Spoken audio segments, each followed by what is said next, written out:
We are talking Alabama football every week with Stephen M. Smith. Join him on his show, The Way It Is, Fox 97.9.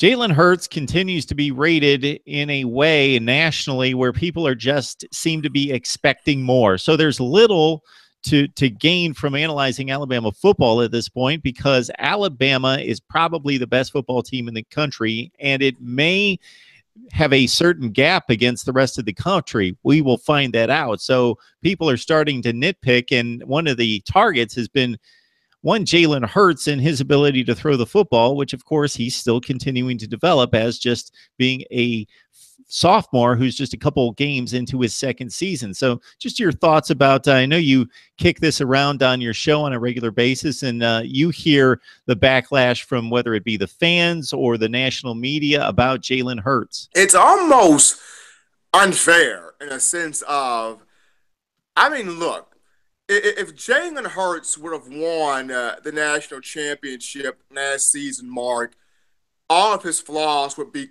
hogwash right now. The only thing that'll be a part of the conversation is he won a national championship.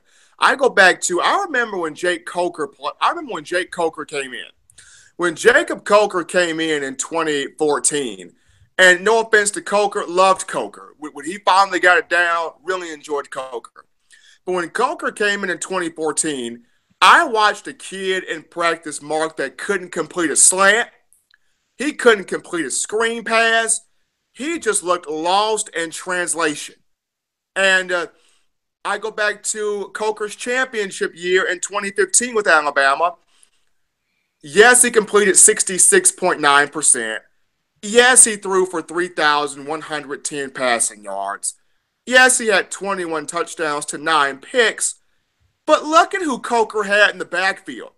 A 6'3", 250-pound man-child who runs a 4.52 in the 40-yard dash at the NFL Combine, jumps a 37-inch vertical, and by the way, the kid was never hurt. I'm talking about Derrick Henry. When you have a guy back there in that backfield that's never hurt, that has that type of measurables, and by the way, he rushed for over 2,000 yards, I'm giving him the football. I'm definitely giving him the football. When you flip this to Jalen Hurts, the first 4 games of the season this past year, Bo Scarborough was nursing a knee injury. There were games Damian Harris got banged up. He didn't play. There were games Josh Jacobs didn't play. So half the time, Jalen Hurts' best option were his own legs.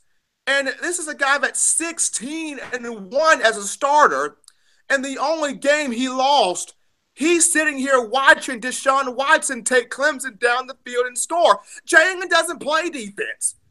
He's not supposed to tackle. He's not supposed to create interceptions. He's not sacking the quarterback. He is sitting there hopelessly watching Deshaun Watson take that team down the field and win the game. Jalen Hurts, yes, he goes 13 for 31. Jalen knows he went 13 for 31. Jalen knows he has to become a better passer. This man is stressing himself out trying to become a better passer. But the last thing I saw, Mark, 2 touchdowns. He had 2. And the last one put him in the end zone, 31-28, late in the fourth quarter. I continue to reiterate this. If Alabama wins this game, we're not talking Jalen Hurts passing. That's not the conversation at the water cooler. That's not the conversation at work the next day. That's not the conversation when you're picking up Lil John and baby Susie from school. This is not the conversation when, you're at Ruby Tuesdays eating your chicken and eating your steak fries. The conversation is, this is a true freshman that for the first time since 1985, Jamel Holloway, Oklahoma Sooner edition, took his team to the national championship and won. We're not even putting this much emphasis on Tua Tagovailoa if Jalen Hurts wins the national championship last year. But because Alabama did not win, and because Jalen Hurts is the quarterback has to bear the brunt of the blame, and it's not fair. It's absolutely not fair. He's 16-1 as a starter. He's effective in what he does. Even even if he becomes a better passer, even if he becomes a better passer, do you want him to be a pocket passer and take away his running ability? Because if you do, you're essentially making Alabama one-dimensional. Defenses will stop Bo Scarborough. They'll stop Damian Harris. They'll stop Josh Jacobs. But when you have a guy in Jalen Hurts as a runner, it forces you got to be honest. You can't put 8 or 9 guys in the box because now you're risking Jalen Hurts having the ability to throw and get that deep ball on you. But if you don't have 8 or 9 guys in the box and you're playing man coverage and your back is turned to Jalen, poof, there he goes, 60 yards down the field for a touchdown. So his athletic ability, it forces defenses. You cannot play him just one way. You have to stay honest. He's been effective. He's 16-1 as a starter. I don't get the criticism. I really don't. To your point, Stephen, the position of quarterback, whether it be at the collegiate level or mostly in the NFL as well, gets connected to winning and losing more than any position in sports. We don't look at the left tackle or the wide receiver or the cornerback and say over the course of their career, they're 29-8 or whatever the record is when they play. But they are a starter on that team and they win and lose games as well. But it's connected to coach, of course, coaching record, but it's also been in recent years. This is a very recent thing in sports analysis, I would say over the last 20 years, where quarterbacks are connected to their win-loss record. So to your point, if Jalen Hurts plays an awful game against Clemson, which he played a pretty bad game for about 3 quarters, but if he plays an awful game start to finish, but Alabama's defense dominates that game and they win 10-6, he's a national championship quarterback. All is forgiven. You were a national championship quarterback. You're in a different category, and everything you did on the field, you were 10 for 30 passing, whatever it was, doesn't matter. You won the national championship. Versus, I'll liken it to the 2 times that Tom Brady lost Super Bowls.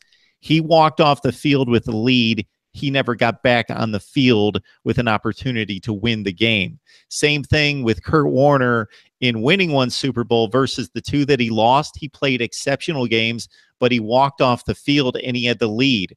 Last one with the Arizona Cardinals against the Pittsburgh Steelers, completes this great drive, throws for over 400 yards, hits Larry Fitzgerald, what could have been the game-winning touchdown. He got off the field. Ben Roethlisberger did his thing. Warner standing on the sidelines. He can't do anything about that. He did all he could do, leading the team to a lead late in the 4th quarter. He never got the ball back. Jalen Hurts, as you just pointed out, same thing happened to him twice in the 4th quarter for Alabama. Put up the game-leading touchdown. At that point would have been 24-21. Clemson and Deshaun Watson score again. He's got to come back and do it again. He does, and it's 31-28. He never gets his hands back on the football. He did all he could do, and that's what's expected of a quarterback. And the other part of this that we discussed off camera before we came on is the analysis of a quarterback in total. Not just is he pretty throwing the football and is he a precision passer. Jalen Hurts brings something to the game that not every quarterback does. Actually, very few to his level, and that's the running dynamic. So if he gains yards and moves the sticks and puts points up on the board, regardless of whether he does it with Drew Brees type precision passing versus using his legs to get the job done, he's getting the job done. And that's the key thing with Nick Saban. That's the key thing with Jalen Hurts is as long as you're getting the W, that's the main point. But for a lot of people, it's become, if he's not throwing for over 300 yards, then what is he doing? At some point, you're going to come up against a defense that you're going to have to throw the football. And I get it. You're going to have to throw the football. But at the same time, if you come up against a defense and you're running the football and you're efficient, then continue with what you're doing. Be efficient, be effective. It's almost like saying, okay, if Jalen Hurts goes into a hospital and he rescues a 2-year-old from a burning building, are you going to give him credit for rescuing the 2-year-old? Or are you going to say, well, he saved a life, but he didn't throw for over 300 yards, so he's not doing his job as a quarterback?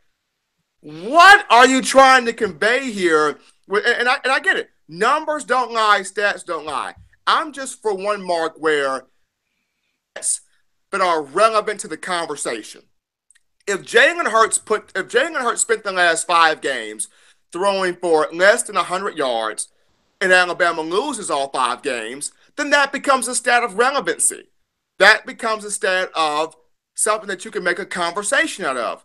But if Jalen Hurts throws for 97 yards and the team is blowing people out by 30 points every single time, then that stat doesn't have any basis because Alabama's winning. So my thing about it is, though I'm a numbers guy myself, you've got to use the numbers that really justify your argument. Yeah, Jalen Hurts just saved the baby from the burning building, but the baby has a scratch on its forehead and got nicked up a little bit here and smells like smoke. So there's an issue.